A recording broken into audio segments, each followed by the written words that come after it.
Imagine being born into a world that literally tells you without saying a single word that you don't belong in it, that you are too different, too broken, and too impossible to love. Now imagine proving that world utterly and completely wrong. On December 4th, 1982, in Melbourne, Australia, a baby boy was born. His parents were loving, faithful people who had prayed for a healthy child. But when the doctors delivered their son, the room went quiet in a way no parent ever wants to experience. Their son, Nicholas James Vujicic Nick, was born with no legs. A condition so rare, didn't even have a widely known name.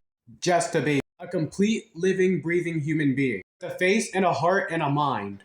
And 4 limbs that simply weren't there. His mother, a nurse, was so overwhelmed she held him first. His father wept in the hospital hallway. They're good people, loving people, and they had no idea how to prepare their son for a world that wasn't built for him. They tried. They loved him fiercely. They taught him that his life had value. They enrolled him in a mainstream school. One of the first psychically disabled children in Australia to attend one. They believed in him even when the world didn't know what to do with him. But school was hard. Kids can be cruel, especially to someone who looks different. Nick was bullied, stared at, left out. He'd watch other children run, play, and do the things kids do. And he'd sit there wondering, why me? What did I do wrong? Why was I born like this? By the time Nick was 8 years old, he was already battling depression. 8 years old. Little boy who just wanted to belong. Who just wanted someone to look at him and see a person, not a problem. At 10 years old, Nick Vujicic tried to end his life. He tried to drown himself in a bathtub. 10-year-old boy. Because the pain of feeling like he didn't belong in this world became too heavy to carry. He survived.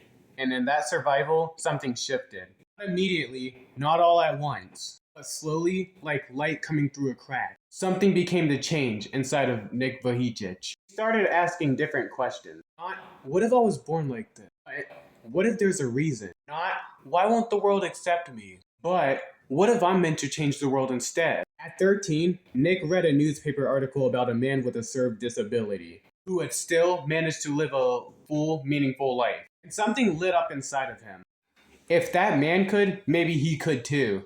He started speaking publicly at his church at 15, standing in his own way in front of people, telling them his story. And something remarkable happened. People cried. People listened. People came up to him afterward and said, "You just changed my life." A boy with no arms and no legs, who tried to take his own life at 10 years old, was now standing in front of a room full of people giving them hope. He didn't wait until he was fixed. He didn't wait until life was fair. He didn't wait until the world made sense. He just started exactly as he was. Let his story be enough. Nick went on to graduate from college with a double major in accounting and financial planning. He founded a nonprofit called Life with No Limbs. He wrote books. He traveled over 17 countries. He spoke to presidents, prisoners, students, and CEOs. He married a woman who loved him completely. He became a father. Today, Nick Vujicic has spoken over 1 billion people around the world. 1 billion! The boy who tried to drown himself in a bathtub at 10 years old has now stood in front of stadiums, arenas, and screens across every continent on Earth and told every single one of them the same thing. Your life is worth living, no matter what you've been through, no matter what anyone has ever told you about who you are and what you are capable of. You are not a mistake. You are not broken. You are here for a reason. I chose Nick's story as the very first Rise episode for a reason. Because I know what it feels like to be the kid who doesn't fit. To be the one people look at differently. To sit somewhere and wonder if it ever gets better. Nick Vujicic had every reason to believe his story was over before it started. And instead, he turned it into the most powerful story in the room. Whatever you are carrying right now, whatever has made you feel like you were too broken, too far gone, I need you to hear this.